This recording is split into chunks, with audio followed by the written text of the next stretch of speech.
जय हिंद दोस्तों, मैं अंकुर यादव आप सभी का स्वागत करता हूं आपके अपने YouTube channel my GS station में। दोस्तों आज हम लोग पढ़ते हैं राष्ट्रपति। तो आज हम लोग राष्ट्रपति के बारे में जानेंगे। ठीक है दोस्तों, तो उससे पहले हम लोग समझते हैं इसके बारे में राष्ट्रपति क्या है और क्या होता है। ठीक है, तो हम देखते हैं राष्ट्रपति जो आता है वो भाग 5 के अंतर्गत आता है। ठीक है दोस्तों, भाग 5 के अंतर्गत आता है।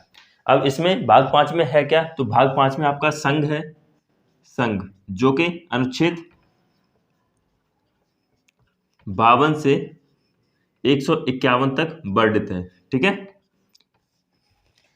जो हम लोग जो पढ़ने जा रहे हैं राष्ट्रपति के बारे में पढ़ रहे हैं वो भाग 5।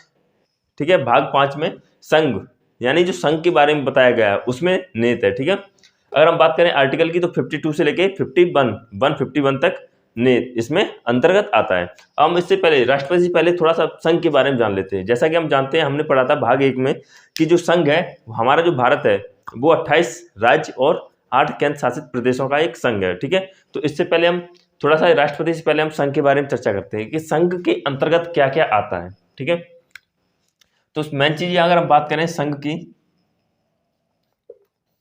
तो संघ में सबसे पहले आपका कार्यपालिका।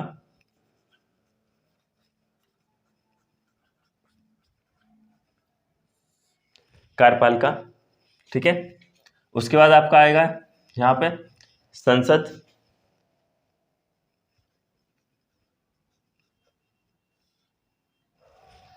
फिर यहाँ पे आएगी आपकी राष्ट्रपति की विधायी शक्तियां, या हम कह सकते हैं लिख सकते हैं इस तरह से राष्ट्रपति की विधायी शक्तियां, कि राष्ट्रपति क्या कौन सी शक्ति उनके पास है कौन सी नहीं है। ठीक है, फिर हम लोग बात करते हैं, फिर इसके बाद संघ में और जो आते हैं वो आता है आपका सुप्रीम कोर्ट, सर्वोच्च न्यायालय, सर्वोच्च न्यायालय। ठीक है, उसके बाद आता है आपका कैग, नियंत्रणक एवं महालेखा परीक्षक। ठीक है, अगर हम इनकी आर्टिकल की बात करें तो आर्टिकल में आपका कार्यपालिका जो आता है वो आपका आता है 52 से लेके 78 तक। ठीक है दोस्तों, जो आपका कार्यपालिका है वो 52 से लेके 78 तक है। अगर हम संसद की बात करें तो 79 से लेके 122 है, ये 79 है, 79 से लेके 122 तक है।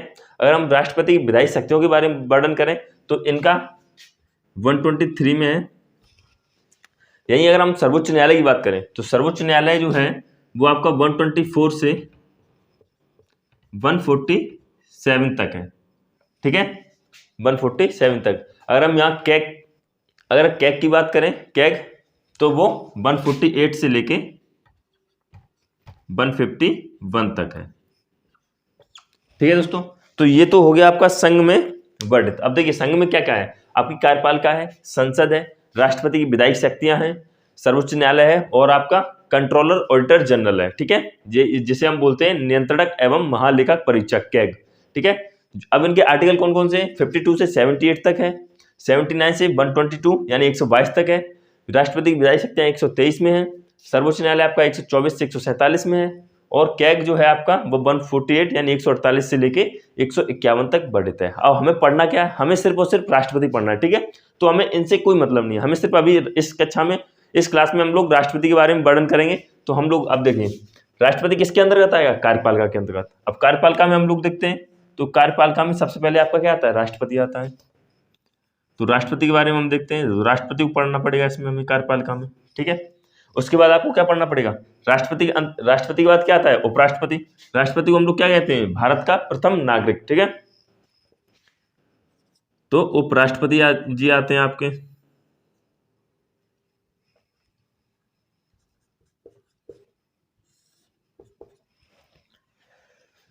उपराष्ट्रपति जी हो गए। ठीक है, अब इसके बाद क्या क्या आता है आपका, उपराष्ट्रपति के बाद आता है मंत्रिपरिषद। ठीक है,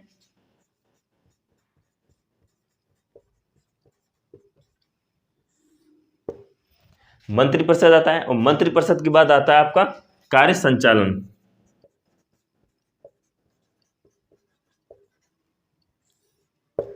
कार्य संचालन, ठीक है। तो ये किसके अंतर्गत आता है, ये कार्यपालिका के अंतर्गत आता है। देखिए 52 से लेके 78 तक कार्यपालिका जो जिसका वर्णन किया गया है, जिसमें राष्ट्रपति, उपराष्ट्रपति, मंत्रिपरिषद आएगी आपकी और कार्य संचालन विधि आएगी आपकी। लेकिन हमको पढ़ना क्या है, हमको सिर्फ और सिर्फ अभी राष्ट्रपति के बारे में वर्णन करना है, ठीक है। तो हम सब इसको साफ करके हम लोग सिर्फ राष्ट्रपति के बारे में देखते हैं, ठीक है।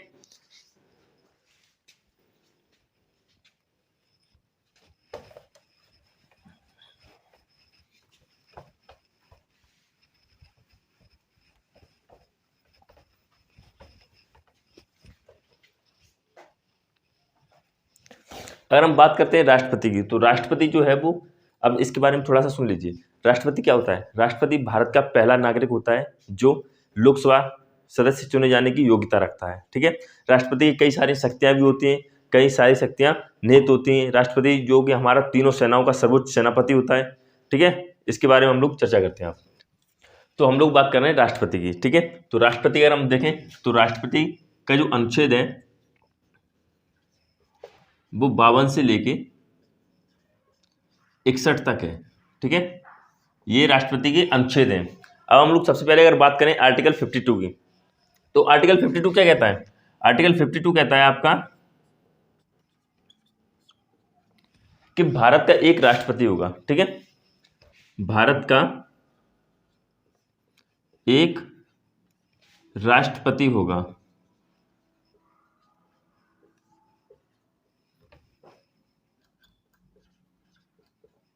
भारत का एक राष्ट्रपति होगा, ठीक है।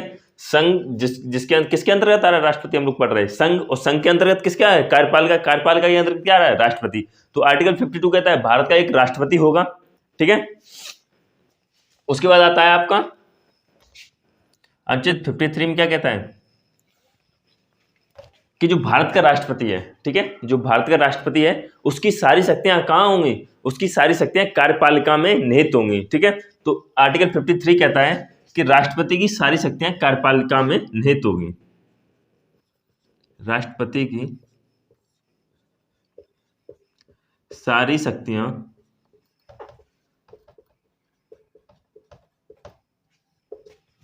कार्यपालिका में निहित होंगी,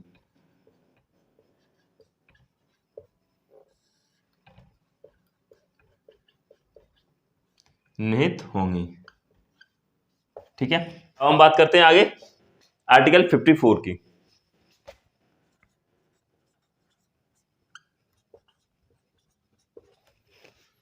अगर हम बात करें 54 की, तो आर्टिकल 54 में राष्ट्रपति का निर्वाचन का वर्णन किया गया है, ठीक है।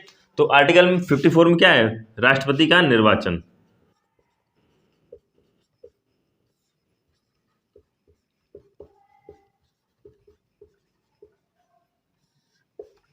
राष्ट्रपति का निर्वाचन, ठीक है।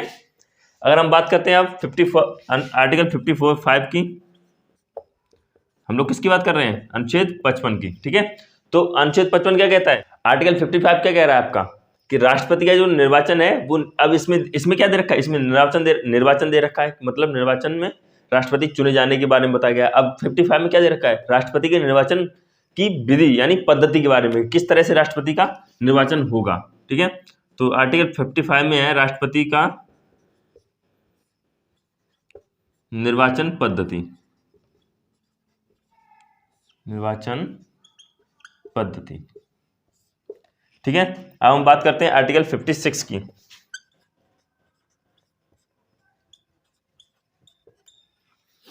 देखो 52 हुआ आपका भारत का एक राष्ट्रपति होगा, 53 हुआ राष्ट्रपति की सारी शक्तियां कार्यपालिका में निहित होंगी, 54 हुआ आपका 54 राष्ट्रपति का निर्वाचन, और 55 क्या है, राष्ट्रपति का निर्वाचन पद्धति, ठीक है, या राष्ट्रपति की निर्वाचन पद्धति, किस तरह से राष्ट्रपति का निर्वाचन होगा। अब हम बात करते हैं आर्टिकल 56 की। तो आर्टिकल 56 क्या कहता है, अब देखिए का कार्यकाल, राष्ट्रपति जी का कार्यकाल।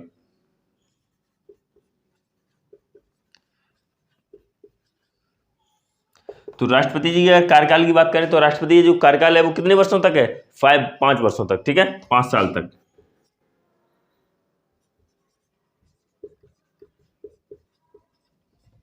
ठीक, राष्ट्रपति जी अगर अपना 5 वर्ष का कार्यकाल पूरा कर लेते उसके बाद अपना क्या कर देंगे, पद त्याग कर देंगे। कब पद त्याग कब करेंगे, जब उनका उत्तराधिकारी यानी गद्दी का उत्तराधिकारी जब तक नहीं आ जाएगा तब तक वो अपने उस गद्दी पे आसीन रहेंगे। ठीक है, चाहे 5 साल हो जाए, 5 साल के बाद तो वैसे चुनाव होता ही है। अगर चुनाव नहीं हो पा रहा है, किसी प्रक्रिया बस राष्ट्रपति का उत्तराधिकारी नहीं आ रहा है, तो राष्ट्रपति गद्दी तब तक नहीं छोड़ेंगे जब तक अपना उत्तराधिकारी नहीं चुन लिया जाएगा। ठीक है, अब हम आगे बात करते हैं आर्टिकल 57 की। अब देखिए आर्टिकल 57 क्या कह रहा है आपका, आर्टिकल 57 कह रहा है कि राष्ट्रपति, देखिए यहाँ पे क्या हुआ था, 54 में राष्ट्रपति का निर्वाचन हुआ, 55 में राष्ट्रपति का निर्वाचन पद्धति हुई है, 56 में राष्ट्रपति का कार्यकाल हुआ है 5 वर्षों तक। ठीक है, अब इसी में आगे देखिए 57 क्या कहता है, राष्ट्रपति को हम दोबारा निर्वाचित कर सकते हैं। ठीक है, तो राष्ट्रपति का पुनः निर्वाचन हमारे राष्ट्रपति जी हैं वो जितनी बार चाहे उतनी बार भारत के राष्ट्रपति बने रह सकते हैं। ठीक है, ऐसा नहीं है जैसे अमेरिका के सिर्फ और सिर्फ 2 बार राष्ट्रपति चुने जाते हैं। आर्टिकल 57 हो गया आपका पुनर्निर्वाचन। अब हम लोग 58 देखते हैं, अनुच्छेद 58। हम लोग अनुच्छेद 58 देखते हैं। ठीक है, 58 में क्या दे रखा है, 58 में कहता है कि राष्ट्रपति जी की योग्यताएं, यानी राष्ट्रपति की योग्यताएं, राष्ट्रपति की योग्यताएं।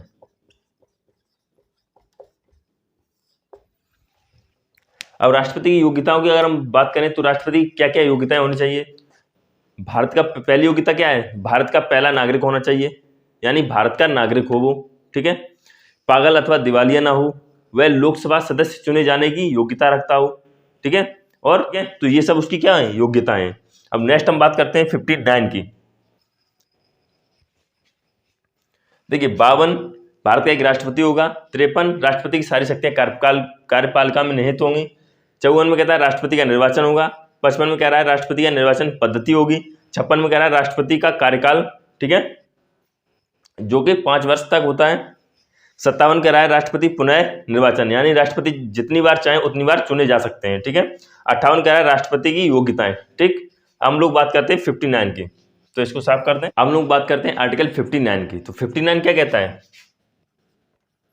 आर्टिकल 59 कहता है दशाएं यानी शर्तें। ठीक है, कि क्या कंडीशन होनी चाहिए राष्ट्रपति के निर्वाचन के लिए, तो इसमें शर्तें दे रखी हैं, शर्तें या दशाएं। तो दशाएं किस तरह की होंगी, इसमें क्या शर्तें दे रखी हैं, जब भी राष्ट्रपति जी चुना जाता है तो उसके लिए सबसे पहले 50-50 50-50 खेलते हैं हम लोग, 50-50 ओवर खेलते हैं। ठीक है, तो इसमें क्या रखा है, 50 प्रस्तावक तथा 50 अनुमोदक होने चाहिए। ठीक है, ये इसकी कंडीशन होती है, नहीं हर कोई राष्ट्रपति ना बन जाए, है ना। और इसमें अगर एक जमानत राशि होती है वो 15,000 रुपए की होती है। अगर जमानत राशि की बात करें तो वो कितनी होती है, 15,000 रुपए। ठीक है, अब हम बात करते हैं आर्टिकल 60 की। तो 60 में क्या दे रखा है, आर्टिकल 60 कहता है शपथ, यानी राष्ट्रपति की शपथ। ठीक है, अगर हम 60 की बात करें तो इसमें क्या है, राष्ट्रपति की शपथ। अच्छा, अब राष्ट्रपति की शपथ कौन दिलाता है, तो राष्ट्रपति की शपथ मुख्य न्यायाधीश, कौन मुख्य न्यायाधीश, सुप्रीम कोर्ट के, सर्वोच्च न्यायालय के मुख्य न्यायाधीश राष्ट्रपति को शपथ दिलाते हैं। ठीक है, अब हम बात करते हैं आर्टिकल 61 की। तो आर्टिकल 61 में क्या है, आर्टिकल में 61 में है महाभियोग।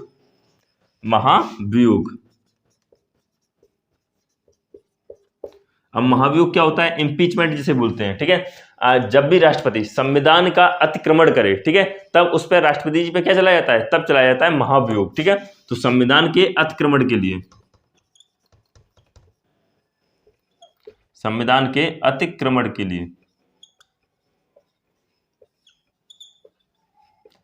लिए महाभियोग का प्रयोग किया जाता है। भारत के अभी तक ऐसा कोई राष्ट्रपति नहीं हुए हैं जिन पे क्या महाभियोग चलाया जाए। ठीक है, अब हम लोग देखते हैं राष्ट्रपति के बारे में और भी। ठीक है, जो भी और भी आर्टिकल जो दे रखे हैं उनके बारे में हम लोग थोड़ा थोड़ा चर्चा कर लेते हैं। जैसे आर्टिकल 62 में ये देखो 52 से लेकर 61 तक तो आपके राष्ट्रपति जी हैं ही। अब और भी आर्टिकल है, जैसे उनमें और भी क्या क्या अनुच्छेद दे रखे हैं उनके बारे में। जैसे अनुच्छेद आपका दे रखा है, अनुच्छेद 62 कहता है, अनुच्छेद 62 क्या कहता है, अगले राष्ट्रपति का निर्वाचन। ठीक है, जब तक अगले राष्ट्रपति निर्वाचित नहीं हो जाएंगे तब तक राष्ट्रपति जो पुराने वाले राष्ट्रपति वो अपनी सीट नहीं छोड़ सकते। ठीक है, तो अगले राष्ट्रपति जी का निर्वाचन, अगले राष्ट्रपति का निर्वाचन। ठीक,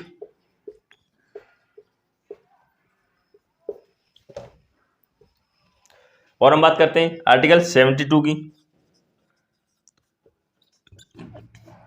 आर्टिकल 72 क्या कहता है? क्षमादान की शक्तियां, ठीक है, राष्ट्रपति के द्वारा क्षमादान की शक्तियां, क्षमादान की शक्तियां,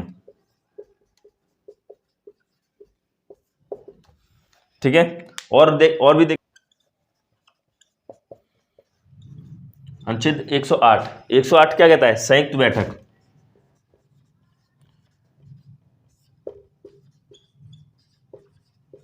आर्टिकल 108 क्या कहता है? संयुक्त बैठक, ठीक है, जिसकी अध्यक्षता कौन करता है? लोकसभा अध्यक्ष, ठीक है, लोकसभा अध्यक्ष। 123 देखिए, आर्टिकल 123, आर्टिकल 123 क्या कहता है? राष्ट्रपति के द्वारा अध्यादेश जारी करने की शक्ति, ठीक है। तो 123 में अध्यादेश जारी होता है।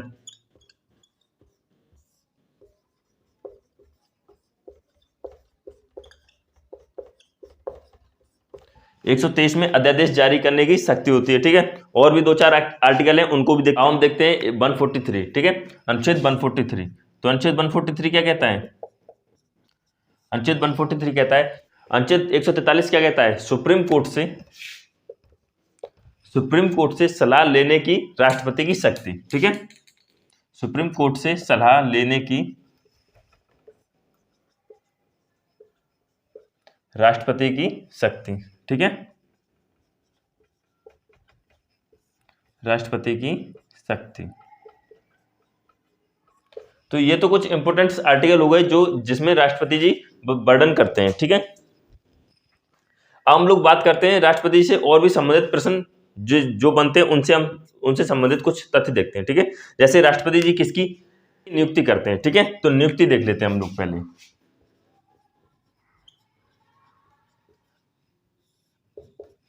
ठीक है। अगर नियुक्ति की बात करें तो सबसे पहले अगर नियुक्ति की बात करें तो देखिए किस किस की नियुक्ति करते हैं हम राष्ट्रपति जी। महान्यायवादी,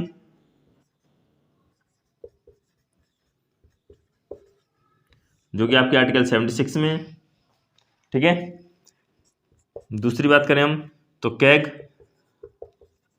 ठीक है, 148, आर्टिकल 148, ठीक है। और बात करें तो राज्यपाल,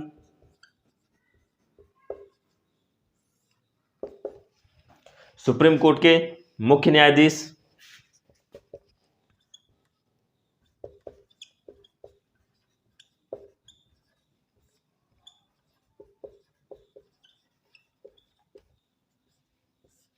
नेक्स्ट देखते हैं वित्त आयोग के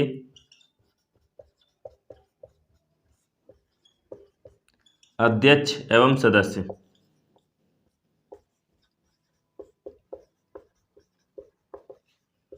ठीक है। वित्त आयोग हो गया आपका, SC ST OBC आयोग हो गया,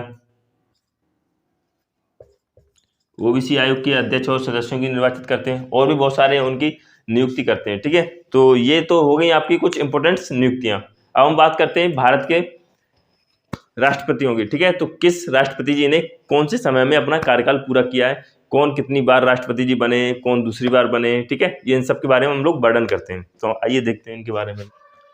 चलिए अब हम देखते हैं भारत के राष्ट्रपतियों की लिस्ट, ठीक है। तो हमारे भारत में अब तक कुल टोटल 15 राष्ट्रपति जी हो चुके हैं, ठीक है दोस्तों।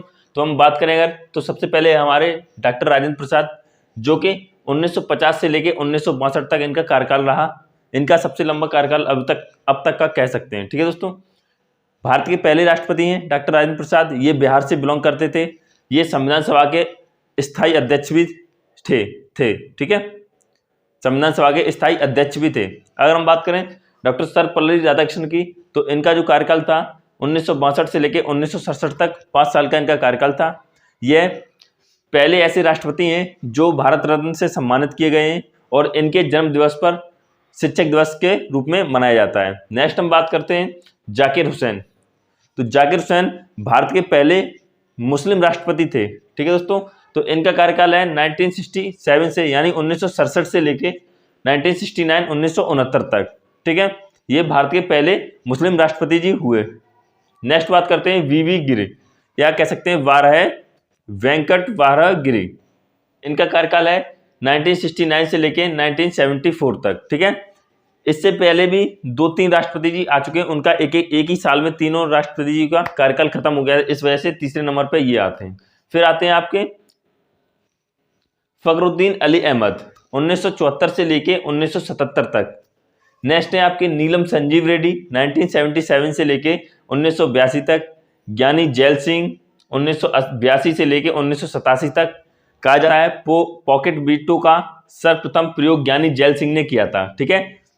नेक्स्ट बात करते हैं रामास्वामी वेंकटरमण की, तो इनका कार्यकाल है 1987 से लेके 1992 तक, ठीक है।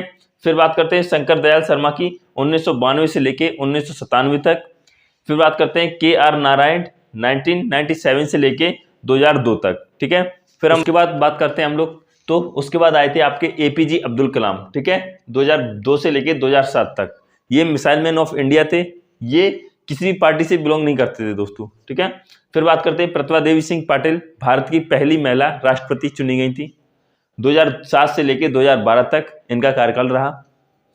उसके बाद आते हैं आपके प्रणब मुखर्जी, 2012 से लेके 2017 तक रहा है। नेक्स्ट आते हैं आपके रामनाथ कोविंद जी, 2017 से लेके 2022 तक रहा है इनका कार्यकाल। फिर हम बात करते हैं द्रौपदी मुर्मू, 2022 से लेके अब जब तक इनका कार्यकाल चलेगा तब तक, ठीक है। अगर हम बात करें तो ये के बारे में बात करें तो ये भारत की पहली महिला राष्ट्रपति हैं जो कि जनजाति समुदाय से अपना नाता रखती हैं, ठीक है दोस्तों। ये तो राष्ट्रपति जी थे जो कि आपके इतने 1947 से यानी 1950 से लेके अब तक जितने भी राष्ट्रपति हुए हमने सबके एक एक करके नाम दिखाए, उनके कार्यकाल की बात वर्णन किया है। मिलते हैं नेक्स्ट क्लास में दोस्तों।